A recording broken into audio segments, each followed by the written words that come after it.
Hi అండి. అందరికీ నమస్కారం. Welcome to my channel. ఈ వీడియోలో ప్రభుత్వ ఉద్యోగులకు, పెన్షనర్లకు కీలక జీవో విడుదల. దీనికి సంబంధించిన పూర్తి వివరాలు ఈ వీడియోలో తెలుసుకుందాము. వీడియో అయితే ఎక్కడే గానీ స్కిప్ చేయకుండా ఎండ్ వరకు చూసేయండి. అప్పుడే ఇన్ఫర్మేషన్ పూర్తిగా అర్థమవుతుంది. అలాగే వీడియో చూస్తున్న ప్రతి ఒక్కరు లైక్ చేయండి ఫ్రెండ్స్. ఈ వీడియోని తోటి ఉద్యోగ, పెన్షనర్ మిత్రులతో అయితే షేర్ చేయండి.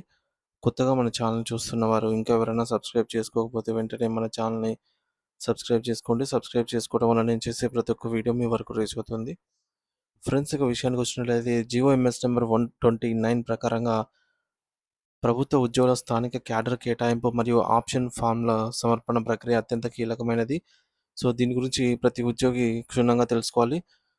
మొదటగా ఈ ప్రక్రియలో భాగంగా డ్రాఫ్ట్ సీనియారిటీ లిస్టు ప్రచురించిన వెంటనే ఆయా కార్యాలయాల అధిపతులు తమ పరిధిలోని ఉద్యోగులందరికీ కూడా అనెక్సరీ 2 ఫార్మాట్‌లో ఆప్షన్ ఫామ్‌లను అయితే పంపిణీ చేస్తారు. ఈ యొక్క ఆప్షన్ ఫామ్ అనేది ఉద్యోగి తన భవిష్యత్తు పని ప్రదేశాన్ని ఎంచుకునే ఒక చట్టబద్ధమైన అవకాశం. ఇక ఈ ఫామ్‌లను సమర్పించడానికి సమయం చాలా తక్కువగా ఉంటుంది. ఫైనల్ సీనియారిటీ లిస్ట్ విడుదలైన తేదీ నుండి కేవలం 5 పని దినాలలోపు మాత్రమే వీటిని పూర్తి చేసి పంపాల్సి ఉంటుంది.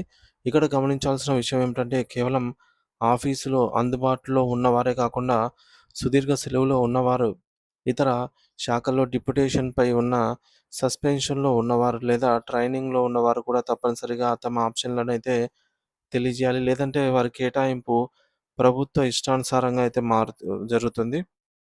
ఈ ఆప్షన్ ఫామ్‌లను సమర్పించే విధానం కూడా పూర్తిగా డిజిటల్ పద్ధతిలో అయితే ఉంటుంది. ఉద్యోగులు తమ ఆప్షన్‌లను కేవలం ఈమెయిల్ ద్వారా మాత్రమే సంబంధిత కార్యాలయ అధిపతికి పంపించాల్సి ఉంటుంది. భౌతికంగా కాగితాలు ఇవ్వడం కంటే ఈమెయిల్ ద్వారా పంపడం వల్ల పారదర్శకత అనేది పెరుగుతుంది. మరి ఫామ్‌లో మీరు ఇచ్చే మొబైల్ నంబరు, ముఖ్యంగా వాట్సాప్ నంబరు, ఈమెయిల్ ఐడీ అనేటివి కేటాయింపు ప్రక్రియ పూర్తయ్యే వరకు నిరంతరంగా అందుబాటులో యాక్టివ్‌లో అయితే ఉండేలా చూసుకోండి. ఎందుకంటే ప్రభుత్వం నుంచి వచ్చే ప్రతి ముఖ్యమైన సమాచారం వీటి ద్వారానే అందుతుంది. ఆప్షన్ ఫామ్‌లో మీ యొక్క వ్యక్తిగత వివరాలైన పేరు, హోదా మరియు ముఖ్యంగా మీ యొక్క సీఎఫ్ఎంఎస్ ఐడీని తప్పులు లేకుండా నమోదు చేయాలి. అలాగే మీరు సర్వీస్‌లో చేరిన తేదీ మరియు ప్రస్తుతం లోకల్ క్యాడర్‌లో చేరినటువంటి తేదీలను సర్వీస్ రిజిస్టర్ ప్రకారంగా ఖచ్చితంగా అయితే నింపాలి. ఉద్యోగులు తమకు నచ్చినటువంటి 3 ప్రాధాన్యతలను, అంటే ఫస్ట్, సెకండ్, థర్డ్ ప్రిఫరెన్సెస్ ఈ ఫామ్‌లో అయితే పేర్కొనవచ్చు. ఒకవేళ మీరు ఈ మేరకు ప్రిఫరెన్సెస్ ప్రిఫెరెన్షియల్ కేటగిరీ కిందకు వస్తే కనుక, అంటే 70% కంటే ఎక్కువ వైకల్యం ఉన్న, మానసిక వికలాంగులైన పిల్లలు ఉన్న, వితంతువులైన లేదా క్యాన్సర్, గుండె శస్త్రచికిత్స వంటి తీవ్రమైన అనారోగ్య సమస్యలతో బాధపడుతూ ఉన్నా సరే, ఆ వివరాలను తగిన వైద్య ధృవీకరణ పత్రాలతో జతచేసి పంపాలి. ఇలా చేయటం వల్ల కేటాయింపులో మీకు ప్రాధాన్యత అనేది ఎక్కువగా లభించే అవకాశం అయితే ఉంటుందన్నమాట.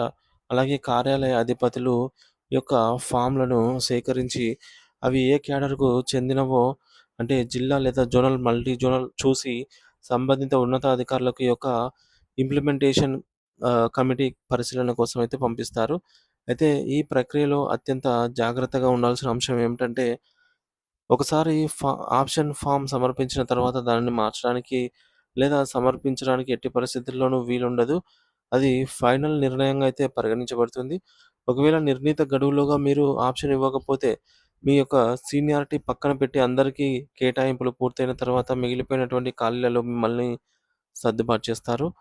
ఇది మీ యొక్క కెరీర్‌పై ప్రభావం చూపవచ్చు. అలాగే ఫామ్‌లో ఏదైనా తప్పుడు సమాచారం ఇచ్చినా లేదా అధికారులను తప్పుదోవ పట్టించినా సరే, Andhra Pradesh civil services CCA rules 1991 ప్రకారంగా కఠినమైన క్రమశిక్షణ చర్యలు తీసుకుంటామని, ఆహ్, డిసిప్లినరీ యాక్షన్స్ తీసుకుంటారు. మరియు మీ యొక్క కేటాయింపును కూడా రద్దు చేసే అవకాశం ప్రభుత్వానికి ఉంటుంది. ఇది ఫ్రెండ్స్, ఇప్పటివరకున్న తాజా సమాచారం అన్నమాట. మొత్తానికి జీఓఎంఎస్ నంబర్ 129 అనేది ఆంధ్రప్రదేశ్ ప్రభుత్వ ఉద్యోగుల స్థానిక క్యాడర్ కేటాయింపులు ప్రక్రియను నిర్దేశిస్తుంది. ఉద్యోగులు తమ ప్రాధాన్యతలను అనెక్సరీ 2 ఫామ్‌లో నింపి ఎఫ్ఎస్ఎల్ వచ్చిన 5 రోజుల్లోపు ఈమెయిల్ ద్వారా సంప్రదించాలి. సీనియారిటీ మరియు ప్రత్యేక కేటగిరీల ఆధారంగా కేటాయింపులు జరుగుతాయి.